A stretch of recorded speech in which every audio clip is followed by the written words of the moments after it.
Let's step back for a moment and recognize where we are right now. The United States has launched a trade war with the world's second largest economy, China.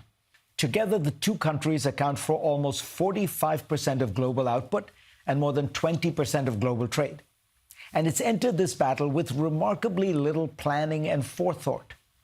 Do we have a sense of where these growing tensions will lead?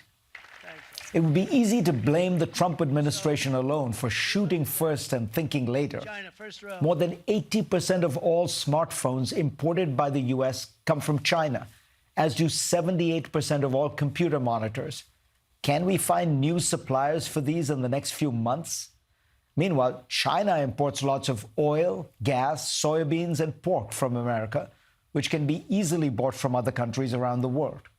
The truth is, the United States has been sleepwalking into increased economic warfare with China for several years now, probably starting around Barack Obama's second term. All previous measures, though, were small bore compared to where we are now. Tariffs against most Chinese goods are at 145%, and China's tariffs against most American goods are at 125%. As Secretary of Treasury Scott Bessent has said, this basically amounts to an embargo, which he admitted is unsustainable, which of course raises the question, why did his boss initiate a strategy that cannot be sustained?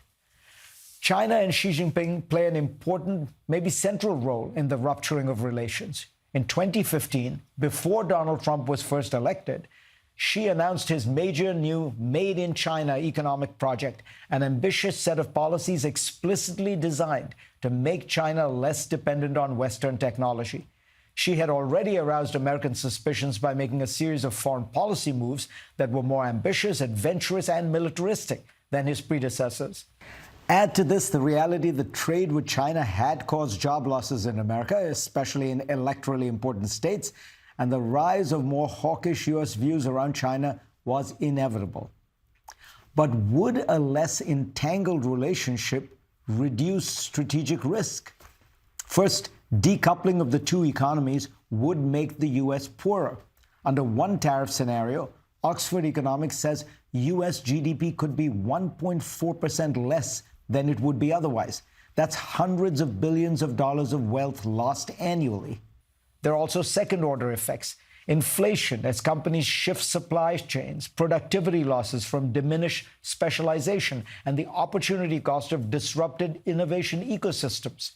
Trade flows will get distorted as Chinese companies set up new ventures in Southeast Asia, Mexico, and other places to bypass tariffs. Smuggling will boom. Every American action will produce a Chinese reaction. Consider technology.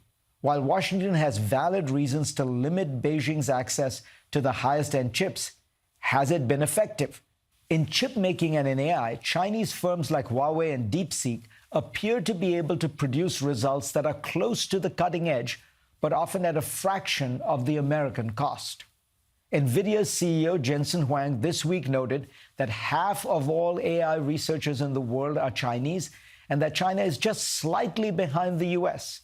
He also explained, more crucially, that sometimes in technology, the country that wins is the one that applies innovations fast and well, not the first mover. So have Washington's expensive and cumbersome bans on technology only spurred China to innovate, become a fast follower? And could it end up in a better place than if these bans had never been enacted in the first place? It's an uncomfortable question, but it must be asked. Finally, what would a world in which the U.S. and China had little economic relationship with each other look like?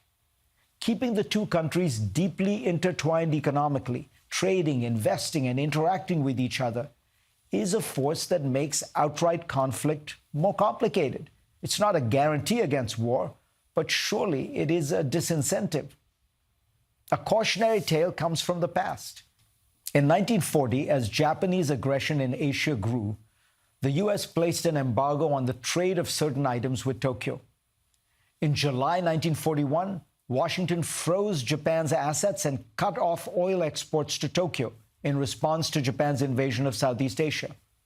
Now, Japan imported nearly 90% of its oil from the U.S., and the embargo left it with very limited strategic reserves.